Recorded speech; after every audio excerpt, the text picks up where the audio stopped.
5월 14일 KMA 뉴스브리핑 시작하겠습니다. 대한의사협회가 소아청소년과 의원을 살리기 위해 특별위원회를 구성했다는 소식을 전해드렸었죠. 소청과 의원들이 얼마나 어렵길래 이렇게까지 할까 싶은데요. 실제로 굉장히 심각합니다.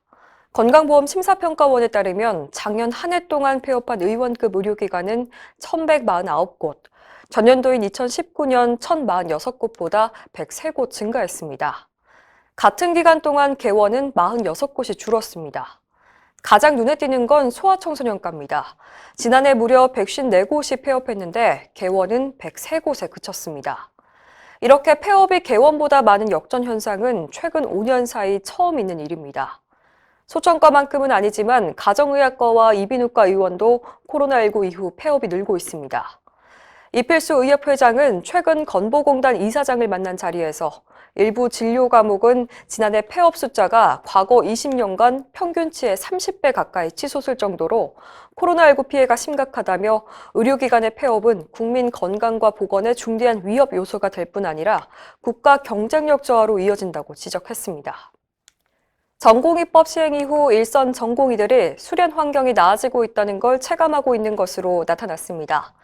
최근 대한전공의협의회가 발표한 전국 전공의 병원평가 자료에 따르면 전공의들의 주당 평균 근로시간은 2016년 92시간에서 2019년 80시간으로 줄었고 36시간 이상 연속으로 근무하는 비중도 34.4%에서 23.9%로 감소했습니다.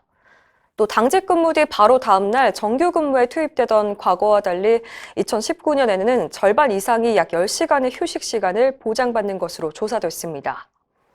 수련 프로그램에 대한 만족도 역시 전공의법 시행 이후 전반적으로 상승했습니다. 개선해야 할 부분도 아직 남아 있습니다.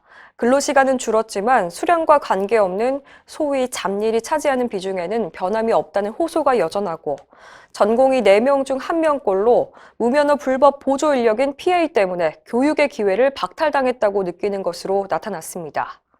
서현주 전 대전협 부회장은 PA 문제와 육선 지원 과목의 부실 수련, 중소규모 수련기관의 미비한 교육체계 등의 개선은 수년째 제자리 걸음이라고 지적했습니다. 대한의사협회는 내년도 의원급 요양급여 비용 계약을 위한 수가 실무 협상을 오늘부터 진행합니다. 수가 협상 단장을 맡고 있는 김동석 대한개원의협의회장은 어제 기자들과 만나 의사들에게 희망을 줄 수 있는 협상이 되도록 최선을 다하겠다고 말했습니다. 김 단장은 작년 협상에선 코로나19 상황을 전혀 반영해주지 않았는데 올해는 감염 전파를 막기 위한 감염관리 비용이 추가로 발생한 부분을 수용해줘야 한다고 지적했습니다. 또 경영이 어려운 상황에서도 의원급은 오히려 고용 창출에 기여했다며 코로나19 장기화로 인한 환자 감소에 따른 건보재정 여유분을 수가 정상화에 전적으로 투입해야 한다고 강조했습니다. 특히 협상이 결렬되면 페널티를 주겠다는 식의 일방적인 건보공단의 협상 태도를 비판하고 배수의 진을 친다는 각오로 협상에 임하겠다고 말했습니다. 입원 환자 보호자의 확인 서류를 받지 않았다는 이유로 기소된 정신병원 의사들이 혐의를 완전히 벗었습니다.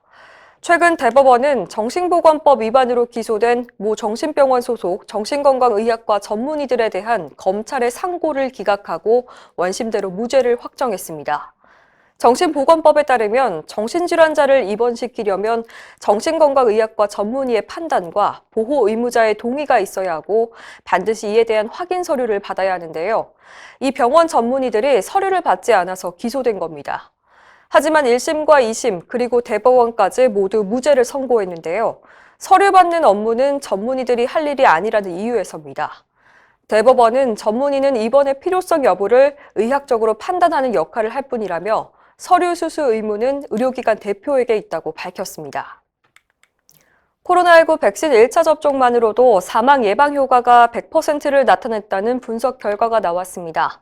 질병관리청이 공개한 자료에 따르면 4월 10일 기준으로 60세 이상에 대한 1차 접종 2주 후부터 89.5%의 높은 감염 예방 효과가 확인됐는데요.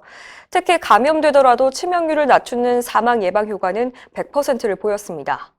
감염 예방 효과는 아스트라제네카 백신이 86.3%, 화이자 백신은 92.8%였습니다.